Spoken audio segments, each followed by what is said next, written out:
My wife gave our son a name on the birth certificate that wasn't ours, wasn't agreed upon, and wasn't even neutral.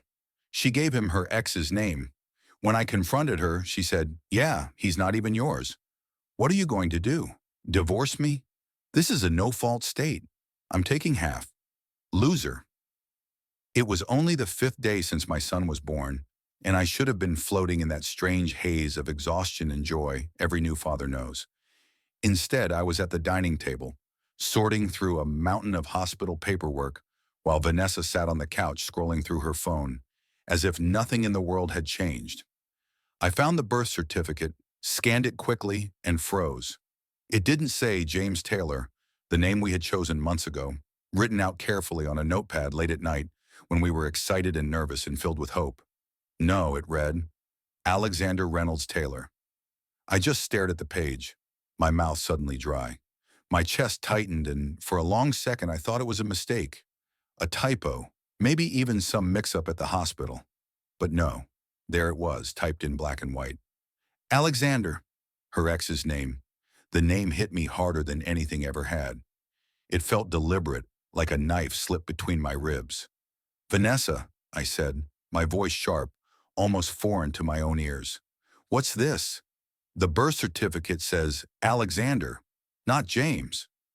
She didn't even look up at first.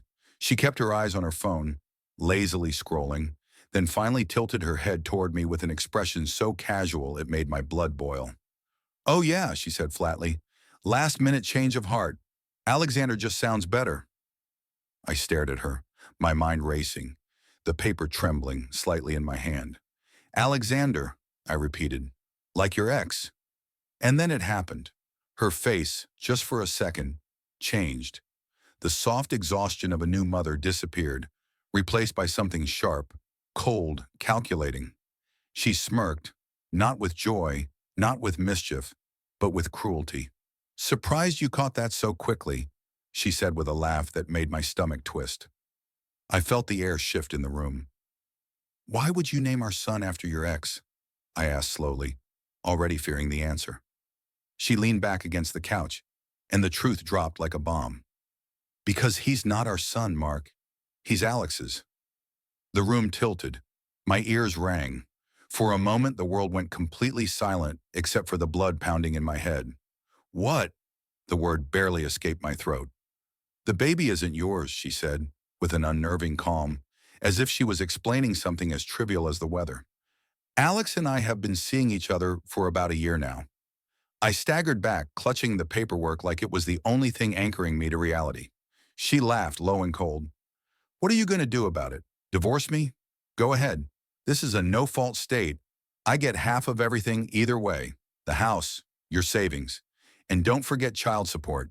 You can stay and play daddy or leave and pay. Either way, I win." Then she turned back to her phone, dismissing me like I was nothing more than background noise.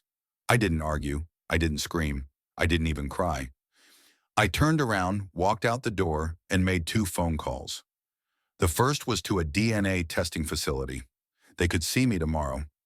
The second was to a divorce lawyer. By some stroke of fate, Jessica Winters had an opening that afternoon. Jessica didn't mince words.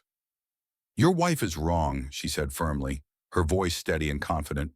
"No-fault divorce doesn't give her a blank check. Fraud changes everything. Paternity fraud is serious, especially if she knowingly placed another man's child under your name. That's legal fraud." She laid out the plan step by step.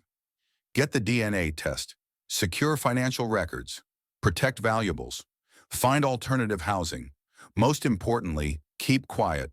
Don't tip your hand. Let Vanessa believe she's already won.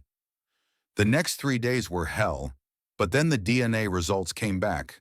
The baby wasn't mine. Seeing it in writing made the betrayal even sharper, but it also solidified my resolve. I spent the next week preparing quietly, opening new accounts, renting a small apartment, contacting movers. My house, though she lived in it, was funded almost entirely from the sale of my software business before we married. That mattered, Jessica assured me. Exactly 1 week later, while Vanessa was at a postpartum checkup, I executed everything. Movers came at 9 a.m. By 11 a.m., my belongings were gone, Divorce papers were neatly placed on the dining table, waiting for her. All communication would now flow through my attorney. For the first time in days, I felt something close to peace. That calm lasted about 72 hours. Then the storm hit. My phone lit up with 21 missed calls, 31 texts, then silence. When she realized she was blocked, the panic began to leak through other channels. Her mother called furious, telling me I had a responsibility. To who, I asked. To a child that isn't mine? To a woman who lied and humiliated me? Her mother had no answer. Then Vanessa herself started sending threats through Jessica. He can leave if he wants, but he still has to support us. Jessica's reply was sharp as a blade. My client never agreed to support a child proven not to be his. We have DNA confirmation and documentation of your admission to paternity fraud. Her sister cornered me days later in a parking lot. This isn't how things were supposed to go, she hissed. You were supposed to leave quietly and still support them. Vanessa thought you'd be reasonable. Do the right thing.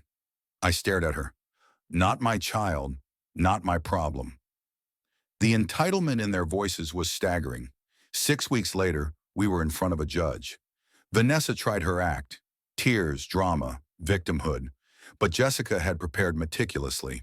She played the voicemail Vanessa left my brother. I'll drag this out until his lawyer bills bankrupt him. The judge was not impressed. 4 months later, it was over. The house sold. I kept 80% of the proceeds.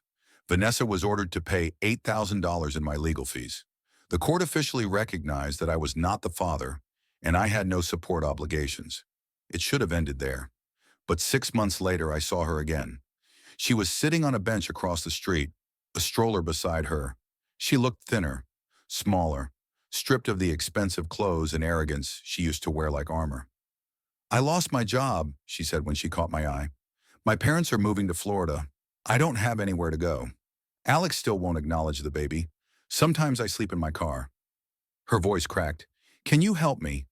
Maybe you know someone who needs an assistant. I looked at her, really looked at her, and saw the ruins of the woman who once mocked me. Vanessa, I said slowly, you called me a loser for not accepting your manipulation. And then I walked away.